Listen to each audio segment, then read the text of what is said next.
लोकतंत्र के महापर्व यानी कि लोकसभा चुनाव का छठा चरण चल रहा है। अगर हम बात करें तो लोग अपने घरों से निकलकर अपने मत का प्रयोग भी करते हुए नजर आए। लेकिन अगर हम झारखंड की बात करें तो झारखंड की 4 सीटों पर इस बार चुनाव हो रहे हैं। पूरे देश भर की बात करें तो 8 राज्यों में 58 सीटों पर चुनाव हो रहा है। लेकिन धनबाद की जो 4 सीटें अपने आप में है, हमें गिरिडीह की बात कर ले, धनबाद की बात कर ले, राजधानी रांची की बात कर ले या फिर जमशेदपुर की बात कर ले, सभी अपने आप में महत्वपूर्ण है। रांची से इस बार कांटे की टक्कर हमें देखने को मिलने वाली है। यशस्विनी सहाय, संजय सेठ के बीच में।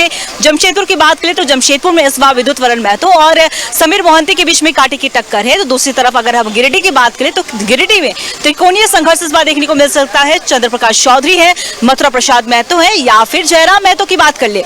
लेकिन अब हम चर्चा कर रहे हैं धनबाद में, क्योंकि धनबाद में मैं मौजूद हूँ एक बूथ पे जहाँ पे लोग कतारबद्ध होकर अपने मत का प्रयोग करते हुए नजर आए। देखिए धनबाद एक तरफ से कहा जाता है कि काफी ज्यादा हॉट सीट है, हॉट सीट और वीआईपी दोनों है। क्योंकि अगर बात करें तो काफी सालों से बीजेपी का गढ़ भी रहा है यहाँ पे। लगातार अगर पीएन सिंह के वर्तमान सांसद की बात करें तो वो हैट्रिक मारते हुए नजर आए। लेकिन इस बार बीजेपी ने अपना चेहरा बदला और स्थानीय उम्मीदवार एक लोकल फेस यानी कि ढुल्लू महतो को अपना प्रत्याशी बनाया। लेकिन दूसरी तरफ अगर हम इंडिया अलायंस की बात करें तो इंडिया अलायंस ने भले ही थोड़ा समय लिया प्रत्याशियों की घोषणा करने में, लेकिन धनबाद से एक महिला चेहरा और बिल्कुल ही फ्रेश चेहरा अनुपमा सिंह। लेकिन अनुपमा सिंह के बारे में ये खासियत है कि वो एक राजनीतिक परिवार से बिलोंग करती है। उनके पति की बात करें तो बेरमो विधायक अनूप सिंह है, उनके ससुर भी बड़े नेता रह चुके हैं। तो ऐसे में साफ तौर पर कांटे की टक्कर जो है वो ये दो प्रत्याशियों के बीच में हमें देखने को मिल रही है। लेकिन इस बार धनबाद की सीट एक और वजह से खास है क्योंकि यहाँ पे 3 जेंडर यानी कि महिला, पुरुष और थर्ड जेंडर की तीनों प्रत्याशी खड़े हैं। महिला से अनुपमा सिंह हो गए, पुरुष से ढुल्लू महतो हो गए और थर्ड जेंडर की हम बात करें तो सुनैना किन्नर इस बार चुनावी में ताल ठोक रही है। तो साफ तौर पर कांटे की टक्कर हमें देखने को मिल रही है। और इस वक्त जिस बूथ पे मैं मौजूद हूँ वहाँ की मैं आपको तस्वीरें दिखाती हूँ। यहाँ पे सेल्फी पॉइंट भी बनाया गया था जहाँ पे लोग अपनी तस्वीरों को कैद करते हुए नजर आ रहे थे कि ताकि उनको याद रहे कि 2024 के चुनाव में अपने उस एक वोट का आखिर उनका महत्व क्या है, उन्होंने क्या सोचकर वोट किया। तो साफ तौर पर ये हमें देखने को मिला। कुछ और लोगों से भी हम बातचीत करेंगे जो लगातार यहाँ पे वोट देने पहुंचे थे और उनसे भी रुक करेंगे कि उन्होंने अपना वोट दिया। सर आपने अपना वोट दे दिया है? सर वो दिखाना चाहेंगे, दिखाइएगा। देखिए बिल्कुल यही लोकतंत्र की खूबसूरती होती है, लोग अपने वोट का प्रयोग करते हैं। सर 5 साल के बाद ये चुनाव का समय आता है, आपके हाथ में वो पावर होती है जब वो किसी को सत्ता में बिठा सके। क्या कुछ अहम मुद्दों को सोचकर इस बार आपने वोट दिया है? देश और राज्य के विकास के लिए हमने वोट दिया है। हमारा देश मजबूत हो और दुनिया में हमारा नाम हो और अपने दुश्मनों से भी सकने के लिए सक्षम होना चाहिए, क्योंकि हमारा देश चारों तरफ से घिरा हुआ है, हम लोग बीच में हैं और ये इसमें मजबूत सरकार की ज़रूरत है। जो सरकार में मजबूती हो ताकि देश सुरक्षित रहे और विकास करते रहे। चलिए, इनका सीधे तौर पर कहना है कि देश में विकास हो इसलिए उन्होंने अपने मत का प्रयोग किया। कुछ और लोगों से बात करें। सर आपने वोट दे दिया क्या? देखिए धनबाद की बात करें तो धनबाद अपने आप में ही अलग माना जाता है, कोयला राजधानी मानी जाती है जहां पूरे देश को ऊर्जा देने का काम करती है ये कोयला राजधानी धनबाद। तो ऐसे में आपने क्या कुछ सोचकर वोट दिया है? कैसा सांसद चाहिए आपको? हमें केंद्र में जो सत्ता है उसके सांसद चाहिए। हाँ, जो केंद्र का भला हो। हाँ। चलिए बिल्कुल, इन्होंने सही कहा कि देश का भला हो इसलिए इन्होंने अपना वोट दिया। तो कुछ और लोग, कुछ युवा भी हमारे साथ बने हुए हैं, उनसे भी हम बातचीत करना चाहेंगे। आपने वोट दे दिया है? अभी नहीं दिया। अच्छा, आप वोट देने आए, क्या कुछ अहम मुद्दे होंगे जिन्हें सोचकर आप इस वोट दे रहे हैं? मुद्दा यही पर जो ज्यादा विकास करेगा उसी को वोट देंगे। चलिए, जो ज्यादा विकास करेगा, जाहिर सी बात है जनप्रतिनिधि के पास वो मौका होता है, वो सेवक होते हैं जनता का, उनके हाथ में वो जनता पावर देती है कि ताकि आप उनके लिए कुछ करें। और जाहिर सी बात है कि जनप्रतिनिधि जो होते हैं उनके हाथ में ही वो चीज होता है। तो ऐसे में हम भी यही अपील करेंगे जो भी जनप्रतिनिधि चुनने के बाद आए वो लगातार लोगों के लिए काम करे। तो ऐसे में कुछ एक मैम हमारे साथ मौजूद है, उनसे बात करेंगे। आपने वोट दे दिया है? नहीं, अभी देने आया है। देखिए अगर हम बात करें 5 साल के बाद वो मौका आता है और आधी आबादी यानी कि महिला की जब बात होती है, महिला सशक्तिकरण की बात होती है, तो ऐसा क्या लगता है महिलाओं के लिए क्या कुछ विकास होना चाहिए? महिलाओं का छोड़िए, मैं तो महिलाओं की बात में बोलूँगी। मैं अपने धनबाद के बारे में खास करके बोलना चाहूँगी, झारखंड के बारे में, कि अब तो वोट हो भी गया है, बहुत हो ही चुका है। लेकिन अच्छे इंसान को चुनना चाहिए जो हमारे लिए काम करे और हमारे लिए हमेशा खड़ा रहे। ये नहीं कि किसी को भी जातिवाद या किसी भी तरह का कुछ भी नहीं होना चाहिए। और एक बस कि नहीं मोदी का लहर है या फिर राहुल गांधी का लहर है, किसी का लहर के चलते हमारा धनबाद में तो कोई काम करने आएगा नहीं। ना ही नरेंद्र मोदी जी काम करने आएंगे, ना ही राहुल जी काम करने आएंगे। देखिए बिल्कुल इन्होंने एक सही बात कही कि ऐसे जनप्रतिनिधि को चुनिए जो आपके लिए काम करे, ना कि किसी पार्टी के नाम पे, ना कि किसी के फेस के नाम पे वोट दीजिए। सीधे तौर पर मैम ने कहा कि जो आपके लिए विकास का काम कर सके उनके लिए वोट करिए। तो एक हमारे साथ युवा भी बने, उनसे बातचीत करेंगे। आपने वोट दे दिया? अभी वोट देने जा रहा हूँ। देखिए बात करें तो आप एक युवा भी हैं, बेरोजगारी, रोजगार, तमाम तरह के मुद्दे की बात होती है। आपको क्या लगता है ये पूरा हुआ है, विकास हुआ है इस मुद्दे पे? नहीं, इस मामले में तो सरकार काफ़ी पिछड़ते हुए दिखाई पड़ रही है। और जहाँ तक कि जो वादा किया गया था, हमेशा जो भी सत्ताधारी पार्टी है उसके द्वारा ये बोला जाता है कि हमने मंदिर बनवा दिया, हमने 370 कर दिया, पर एक्चुअल में जो वोट दिया गया था जनता के द्वारा वो गरीबी हटाने के लिए, रोजगार के लिए और बहुत तरह के डेवलपमेंट के काम के लिए दिया गया था। पर वैसा कोई काम देखने के लिए नहीं मिलता है। पर जब वो सरकार वो काम नहीं कर पाती है तो वो मंदिर के मुद्दे पे आ जाती है। चलिए, तो आपने बता दिया, तो आप बताइए आपको सांसद कैसा चाहिए? सांसद में ऐसा चाहिए जो आम लोगों के बीच में रहे, जो मार्जिनलाइज्ड पीपल हैं उनके बारे में सोचे, जो आखिरी पायदान पे जो हमारे लोग खड़े, जो शिक्षा के लिए हम प्रतिनिधि का चेहरा देख रहे हैं। स्कूल जो है उनका व्यवस्था अच्छा होना चाहिए, हॉस्पिटल जो है उसका व्यवस्था अच्छा होना चाहिए। तो ऐसे ही सांसद का जरूरत है जो हमारे बीच में रहे, हमें उन्हें पूछने के लिए दिल्ली ना जाना पड़े। चलिए, बहुत बहुत शुक्रिया आपका। आपने बिल्कुल सही कहा कि शिक्षा, सड़क हो या फिर जो गरीबी हटाने की उन्होंने बात कही है, तो सीधे तौर पर ये साफ तौर पर आप देख पा रहे हैं कि चाहे युवा हो, बुजुर्ग हो, महिला हो, सभी बस यही चाहते हैं कि उनके लिए विकास का जो कार्य करे वो ऐसे जनप्रतिनिधि आने चाहिए। तो कुछ और लोगों से भी बात करेंगे। हमारे साथ एक बुजुर्ग सर मौजूद है, उनसे बात करेंगे। सब वोट दे दिया है आपने? देंगे। देखिए, हम बात करें तो 5 साल के बाद वो आपके हाथ में वो मौका आता है जब आप किसी को सत्ता में बिठा सकते हैं, आपके हाथ में सत्ता से निकाल भी सकते हैं। तो चलिए बताइए, कुछ विकास का कार्य हुआ, आप खुश हैं जो यहाँ के वर्तमान सांसद हैं? यहाँ के सांसद जो थे और अभी वर्तमान में आ रहे हैं, हम तो बीजेपी का ही आदमी हैं। देखिए, तो चलिए, तो मतलब जनता के लिए आप क्या कुछ सोचते हैं? जनता के लिए क्या कुछ विकास होना चाहिए? जनता के लिए जो भी मोदी जी कर रहे हैं वो सब भलाई के लिए ही कर रहे हैं। हम भी जो हैं 10,000 मोदी जी हमको दिए हैं। चलिए, बहुत बहुत शुक्रिया आपका। देखिए, सीधे तौर पे कहना, देखिए जो भी जनप्रतिनिधि आते हैं उनसे लोगों की यही उम्मीद होती है, जनता की यही उम्मीद होती है कि वे उनके विकास कार्य के बारे में सोचे ताकि उनका आगे जाके भविष्य जो है वो सुधर सके। कुछ और लोग हमारे साथ मौजूद है, उनसे बात करेंगे। सर देखिए, 5 साल के बाद वो मौका आता है कि आप वो जनप्रतिनिधि चुने, आपके सेवक चुने, तो आपको क्या लगता है कैसा सांसद चाहिए आपको?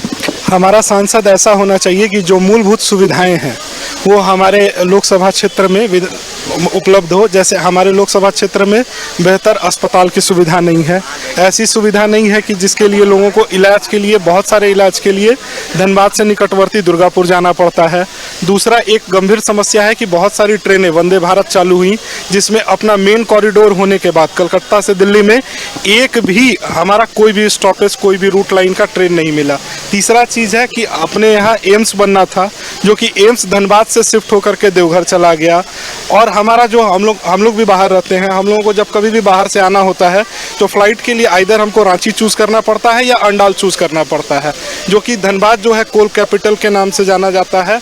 यहाँ बहुत सारे पॉपुलेशन, ISM के स्टूडेंट्स हैं, ऑफिसर्स हैं और निकटवर्ती क्षेत्र के जो भी लोग हैं उनको एयरपोर्ट की सुविधा अति आवश्यक है। तो हमारे यहाँ एयरपोर्ट होना चाहिए, इलाज के लिए बेहतर हॉस्पिटल होना चाहिए, ट्रेन सुविधा, जो बहुत सारी ट्रेन जो कलकत्ता नई दिल्ली के लिए चलती हैं या जो मेन लाइन है, इसमें हमारा वंदे भारत ट्रेन का स्टॉपेज होना चाहिए ताकि हम लोग को बेहतर सुविधा मिल सके। चलिए, इन्होंने एक लंबी लिस्ट यहाँ पे दी, लेकिन देखिए जनता है, जनता के मन में जो भी बातें होती है उसे हम लगातार आप तक पहुँचाते रहते हैं। तो इन्होंने सीधे तौर पे कहा इन्हें एक बेहतर इलाज के लिए एम्स अस्पताल चाहिए था, जो कि देवघर में शिफ्ट हो गया। इनकी ये मांग है कि यहाँ पे भी ऐसे अस्पताल होने चाहिए, एयरपोर्ट की सुविधा होनी चाहिए ताकि इन्हें ज्यादा दूर ना जाना पड़े। इन्होंने एक ट्रेन का भी जिक्र किया। देखिए, अगर बात करें धनबाद की, तो धनबाद में दिल्ली के लिए डायरेक्ट ट्रेन नहीं है, तो ऐसे में लोगों की ये भी मांग है कि राजधानी दिल्ली के लिए जो ट्रेन जो डायरेक्ट ट्रेन उसे भी उपलब्ध कराया जाए। ये तरह तरह की मांगे है। तो कुछ और लोगों से भी हम बातचीत करना चाहेंगे जो लगातार हमारे साथ बने हुए। देखिए, चुनाव का यही मौसम होता है और महोत्सव इसे कहा जाता है, क्योंकि लोकतंत्र की यही खूबसूरती होती है कि जब लोग अपने घरों से निकलते हैं, अपने मत का प्रयोग करते हैं और सरकार बनाने में अपनी भागीदारी को सुनिश्चित करते हैं। कुछ और लोग हमारे साथ मौजूद हैं, उनका बात कर। आपको देख के लग रहा है आपने बहुत सालों से वोट का इस्तेमाल किया है, इस बार आपके मन में क्या है, कैसा सांसद चाहिए आपको? ये जो आपको मर्जी है, मेरा मर्जी। जो आपके लिए विकास का काम करे वैसा सांसद चाहिए। चलिए, साफ तौर पर आपने इनका सुना। और देखिए, धनबाद की हम बात करें ना तो धनबाद काफी ज्यादा हॉट सीट भी मानी जाती है और इस पर तरह तरह की चर्चाएं भी होती है। जो इस बार प्रत्याशियों की जिस तरीके से घोषणाएं हुई उस पर भी हमने देखा काफी कुछ बदलाव देखने को मिला। ऐसे में इस पर और भी ज्यादा बातचीत करने के लिए हमारे साथ वरिष्ठ पत्रकार प्रकाश जी हमारे साथ बने हुए, उनका रुख करेंगे। देखिए प्रकाश जी, हम बात करें तो ये समीकरण जो है धनबाद का वो काफी ज्यादा अलग है। ढोलो महतो का जब उतारा गया उनका विरोध हुआ, अनुपमा सिंह को जब उतारा गया उनका विरोध हुआ। चलिए, विरोध की तो राजनीति होती रहती है, लेकिन यहाँ का क्या कुछ समीकरण है, क्योंकि पिछड़ा अगड़ा लगातार ये होता रहता है, तो यहाँ पे क्या फैक्टर डालेगा ये? देखिए अंकिता, अगर हम धनबाद लोकसभा सीट की बात करें तो धनबाद लोकसभा सीट पर प्रत्याशी जो हैं वो दोनों टक्कर के प्रत्याशी हैं। एक अगड़ा है तो दूसरा पिछड़ा है, और ये हम नहीं कह रहे हैं, प्रत्याशी खुद अपने आप को कह रहे हैं कि मैं अगड़ा हूँ, वो पिछड़ा है। देखिए, जिस प्रकार से यहाँ पे राजनीति हो रही थी, राजनीति विकास की होनी चाहिए थी। जब हम लोगों से बात कर रहे थे तो लगातार लोग ये कह रहे थे कि राजनीति कीजिए, लेकिन विकास की राजनीति कीजिए। आज धनबाद से हमारा एम्स चला जाता है देवघर, एयरपोर्ट चला जाता है देवघर, लेकिन हमारे यहाँ से कई सारे ट्रेनें जो हैं वो छीन ली जाती है, लेकिन उस पर किसी भी प्रकार का कोई चर्चा नहीं किया जाता है, बल्कि अगड़ा और पिछड़ा की बात की जाती है। ढोलो महतो को जब से टिकट दिया गया, जैसे ही टिकट की घोषणा की गई, बीजेपी के अंदर खलबली सी मच गई। पीएन सिंह के जो समर्थक थे वो नाराज दिख रहे थे, राज सिन्हा के जो समर्थक थे वो नाराज दिख रहे थे, उनके कार्यकर्ता नाराज दिख रहे थे। इसी वजह से पार्टी के आला कमान के ओर से नोटिस भी कर दिया गया। अगर हम धनबाद की बात करें तो राज सिन्हा को नोटिस किया गया, 5 मंडल अध्यक्षों को नोटिस किया गया कि आप कारण बताओ। नोटिस उन्हें जारी किया गया कि आप कारण बताएं कि आप क्यों नहीं प्रचार कर रहे हैं। अगर आप प्रचार नहीं कर रहे हैं तो फिर पार्टी के विरोध में क्यों हैं आप। तो ये जी देखिए, राज सिन्हा को जब नोटिस भेजा गया, जब राज सिन्हा को कारण बताओ नोटिस भेजा गया, उसके दूसरे दिन ही हमने देखा कि राज सिन्हा सड़कों पर नजर आए, रैली करते हुए नजर आए, वो ढोलो महतो के समर्थन में वोट करते हुए नजर आए। तो देखिए, विरोध की तो राजनीति हमने देखी है कि हमेशा होती रहती है, लेकिन अनुपमा सिंह की बात कर ले, ढोलो महतो की बात, दोनों के बीच में कांटे की टक्कर भी है। इस बार कौन कौन से अहम मुद्दे हैं जो जनता जो इस बार सोचकर दोनों प्रत्याशियों का या कोई भी प्रत्याशी उसका चयन करने वाले धनबाद के विकास को सोचकर? देखिए, आपने बिल्कुल सही कहा, प्रत्याशी जो कोई भी जीते, लेकिन लोगों के जहन में सिर्फ एक ही मुद्दा है, वो है विकास, डेवलपमेंट, और इसी मुद्दे पर लोग घरों से निकलकर इस बार मतदान कर रहे हैं। अगर हम युवा वोटरों की बात करें तो लगभग 1,85,000 युवा वोटर जो हैं इस बार वोट कर रहे हैं, और उन सभी के जहन में सिर्फ एक ही मुद्दा है कि कोयलांचल का विकास, पूरे प्रदेश का विकास, और विकास चाहते हैं। जो युवा वर्ग हैं, जो लोग हैं, वो चाहते हैं कि जैसे मान लीजिए कि शिक्षा की अगर हम बात करें तो एक IIT ISM को छोड़ दें तो बच्चों को बेहतर शिक्षा के लिए कोटा जाना पड़ता है, बाहर अन्य राज्यों में जाकर उन्हें पढ़ाई करनी पड़ती है। तो वो चाहते हैं बच्चे पढ़ाई कर रहे हैं, वो चाहते हैं कि वो सारी सुविधा जो हमें कोटा में मिलता है वो हमें बोकारो और धनबाद और झारखंड में मिले। तो लोग जो बच्चे हैं वो शिक्षा के प्रति ज्यादा जागरूक हैं, रोजगार के प्रति जागरूक हैं, महंगाई एक बहुत बड़ी समस्या है जो बन चुकी है। तो इन सभी मुद्दों को लेकर लोग अब घरों से निकलकर मतदान केंद्र में पहुंच रहे हैं। और रही बात परसेंटेज की, देखिए पिछले बार की अगर हम बात करें 2019 की बात करें तो सबसे पिछड़ा धनबाद रहा था परसेंटेज के मामले में, लेकिन इस बार भी जो परसेंटेज सामने आया है उसमें भी कहीं ना कहीं यही दिख रहा है कि धनबाद इस बार भी वोटिंग परसेंटेज में बहुत पिछड़ता हुआ नजर। जी प्रकाश, हम बात करें, चलिए तो समय बताएगा कि आखिर 4 जून को वो फैसले का दिन होगा, महादिन होगा, लोकतंत्र की खूबसूरती की तस्वीर का और लोकतंत्र के महापर्व का। तो उस दिन समझ में आएगा कि आखिर जनता के मन में क्या था, जनता ने क्या सोचकर वोट दिया, जनता के आंखों का जो सितारा है, जो आंखों का जो तारा है, आखिर वो कौन बनेगा, ये तो 4 जून को तय होगा। तो ये थे हमारे साथ हमारे सहयोगी प्रकाश, जिन्होंने आपको काफी ज्यादा अच्छे से समीकरण बताया कि धनबाद की जनता का समीकरण क्या है। तो दूसरी तरफ अगर हम बात कर ले तो हमारे साथ आरजे राकेश भी हमारे साथ बने हुए, उनसे भी बातचीत करेंगे। देखिए राकेश, राजनीति से परे हटकर अगर हम बात करें तो जब भी चुनाव होता है जनता के मन में एक चीज होती है कि आखिर उनके लिए जो भी जनप्रतिनिधि आए वो उनके लिए विकास का काम करे। तो आपको क्या लगता है, क्या जनता इस बार जिस तरीके से हमने भीड़ भी देखी, क्या होने वाला है, जनता के मन में क्या कुछ विकास का कार्य होगा यहाँ पे धनबाद में? मुझे तो लगा कि D for Dhanbad and D for development, यहाँ डेवलपमेंट हुई नहीं है। क्योंकि प्रकाश जी बात कर रहे थे, बाकी आप जिससे भी बात कर रही थी सभी यही कह रहे थे कि मुझे ये नहीं मिला, ये नहीं मिला। तो किसी को एयरपोर्ट की चाहत है, तो किसी को हॉस्पिटल की चाहत है। एयरपोर्ट की चाहत जो है वो अगर हम मान लें कि वो हमारी बेसिक नीड नहीं है, मगर हॉस्पिटल तो हमारी बेसिक नीड है। रोड्स की जो कंडीशन है वो नहीं है, जो स्ट्रीट लाइट्स है वो नहीं है प्रॉपरली। धनबाद में सड़क पर अगर आप देखें तो काफ़ी अंधेरा रहता है रात को। मैं थोड़े दिनों से हूँ यहाँ, लेकिन जहाँ तक मुझे रोड की की जो कंडीशन दिखी है, किसी भी वक्त टू व्हीलर्स की एक्सीडेंट हो सकती है, वेरी एक्सीडेंट प्रोन जोन ज़्यादा है। तो अगर छोटी छोटी चीज़ों पर गौर करें तो डेवलपमेंट तो ना के बराबर। अब ये एक महिला ने कहा, जो बात कर रही थी कि यहाँ न मोदी जी आएंगे न राहुल जी आएंगे, अगर कोई होगा तो वो जो यहाँ का होगा वही इसकी डेवलपमेंट के बारे में सोचेगा। शायद यही वजह है कि डुल्लू महतो और अनुपमा सिंह में एक कांटे की टक्कर दिखाई दे रही है। जी बिल्कुल आरजे राकेश जी, आपका बहुत बहुत शुक्रिया हमारे साथ जुड़ने के लिए। तो इन्होंने सीधे तौर पे आपने सुना कि कोई भी जनप्रतिनिधि हो, जब वो लोकल फेस, इन्होंने लोकल फेस का जिक्र किया कि अनुपमा सिंह हो या डुल्लू महतो, दोनों स्थानीय उम्मीदवार हैं। दोनों ने साफ तौर पर दोनों ही एनडीए की बात कर ली, इंडी गठबंधन की बात कर ली, दोनों ने ही सोच समझकर अपने प्रत्याशी को इस बार मैदान में उतारा। कुछ और लोग भी हमारे साथ बने हुए हैं, देखिए अभी तक और भी लोग अभी अपना मत का प्रयोग करने आ रहे हैं, तो हमारे साथ देखा कि कुछ और भी लोग बने हुए, उनसे भी बातचीत करेंगे। कैसा सांसद चाहिए आपको? वोट दे दिया है आपने? जी दे दिया। साइन दिखाइएगा वोट का। ये रहा। जी आप बिल्कुल देख सकते हैं, इन्होंने वोट दे दिया है। कैसा सांसद चाहिए आपको? जो सबको निर्णय करे और सबको सही मतलब विकास दे, रोजगार दे। हाँ, सबसे बड़ी चीज़ सबको प्रोटेक्शन दे।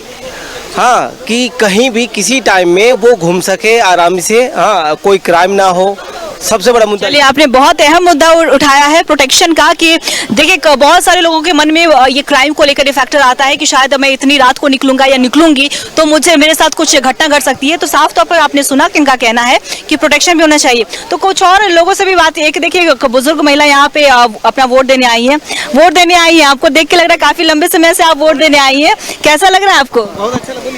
हाँ, अच्छा लग रहा है। हाँ। कैसा सांसद चाहिए आपको? कर आपके लिए काम करे। चलिए आप बताइए, आपको कैसा सांसद चाहिए? अच्छा सांसद चाहिए। हाँ। आपके लिए विकास का काम करे। चलिए, कुछ और महिलाएं भी बनी हुई है, देखिए आप लोग आधी आबादी है। कैसा सांसद चाहिए आपको? अच्छा चाहिए। अच्छा चाहिए। विकास हुआ है धनबाद में? जी हाँ हुआ है। चलिए, कुछ लोगों का कहना है विकास हुआ है, कुछ लोगों का कहना है कि विकास नहीं हुआ है। यही जनता का मूड होता है। कुछ लोग सोचते हैं कि हो चुका है काम, कुछ लोगों के मन में थोड़ी सी वो रह जाती है किल्लत की शायद अभी और कुछ डेवलपमेंट होना चाहिए, क्योंकि जनता ही जनार्दन है। जनता ही के मन में, जनता के हाथ में वो पावर होती है, जो आपको वो पावर आती है कि किस तरीके से वो अपने वोट को सुनिश्चित करे, अपनी भागीदारी को सुनिश्चित करे, ताकि एक सही जनप्रतिनिधि को चुना जा सके। कुछ और भी लोग हैं, उनसे भी हम बातचीत करना चाहेंगे। एक बुजुर्ग महिला हमारे साथ बनी हुई है, ब्लाइंड भी है, एक देखिए ब्लाइंड महिला भी है, और उन्होंने सीधे तौर पर अपना वोट दिया है। कैसा लग रहा है आपको? है? वोट दिया है आपने, कैसा लग रहा है? ठीक लग रहा है। ठीक लग रहा है। हाँ, कैसा सांसद चाहिए आपको? शांति से मिला, जो अच्छा काम करे। चलिए, देखिए बहुत क्यूट स्माइल है इनकी, और जाहिर सी बात है एक मतदाता है तो उनके मन में बहुत सारे सवाल भी होते हैं कि आपको देख के आप एक युवा भी हैं। कैसा सांसद चाहिए? कुछ विकास हुआ है धनबाद में? नहीं, अब जो सांसद हो सके आए। अब अभी तक विकास जो पहले थे विकास शायद नहीं हुआ था धनबाद में। इसी अपेक्षा में की है कि नए सांसद इस बार आए हैं, हो सके विकास करेंगे, और उनका ट्रैक रोड भी अच्छा है, हो सके विकास करेंगे, यही उम्मीद में उनको वोट दी है। चलिए, आपने बिल्कुल सही सुना, बस यही उम्मीद में इन्होंने ये एक वोट दिया है कि ताकि उनके क्षेत्र में विकास हो। देखिए, यही खूबसूरती होती है लोकतंत्र की, कि चाहे वो पुरुष हो, महिला हो, बुजुर्ग हो, युवा हो या फिर दिव्यांगजन हो, सभी अपनी भागीदारी को सुनिश्चित करने के लिए अपने घरों से बाहर निकलते हैं, अपने मत का प्रयोग करते हैं, ताकि उनकी भागीदारी सुनिश्चित कर सके, और जो जनप्रतिनिधि, एक सही जनप्रतिनिधि को वो चुन सके, ताकि उनके लिए विकास का कार्य कर सके। क्योंकि जनता ही जनार्दन है, जनता के हाथ में ही सब कुछ होता है, और जनता ही बस वो बना सकती है और बिगाड़ भी सकती है। ऐसे में जो भी जनप्रतिनिधि अगर आएंगे, जो जनता की ओर से जो चुने हुए जो सेवक आएंगे, तो ऐसे में उनसे भी यही चाह रहेगी, उनसे भी यही अपील रहेगी कि जनता आपको काफी ज्यादा उम्मीद के साथ आपको लाती है, आप उनके लिए विकास कर सके और उनके लिए ही क्षेत्र में कार्य करे। तो साफ तौर पर आपने देखा कि धनबाद की जनता का मूड क्या है, कि धनबाद की जनता चाहती है, कुछ लोग चाहते हैं कि अभी एयरपोर्ट बने, एम्स आए, बेहतर सुविधाएं मिले, एजुकेशन सही से मिले, बिजली सही से मिले। ऐसे में तरह तरह के मुद्दों पर हमने लोगों से बातचीत की, लोगों का समीकरण हमने और यहाँ के समीकरण, धनबाद की राजनीति का समीकरण हम समझने की कोशिश की। तो ऐसे में आपको पल पल की और भी अपडेट हम आपको लगातार टीवी 45 की स्क्रीन पे आपको देते रहेंगे, तो हमारे साथ बने रहिएगा। और लोकतंत्र की यही खूबसूरती रहेगी कि आप अपने घरों से लगातार, हम आपसे अपील भी करेंगे, एक चरण और बचा हुआ है, जो कि 1 जून को 3 सीटों पर चुनाव होना है। अपने घर से बाहर निकले, अपने मत का प्रयोग जरूर करें, क्योंकि एक वोट का महत्व बहुत ज्यादा होता है। तो फिलहाल इस खास पेशकश में इतना ही। बने रहिएगा खबरों के लिए टीवी 45 के साथ। कैमरामैन राजा हैदर के साथ मैं अंकिता शर्मा, टीवी 45 धनबाद।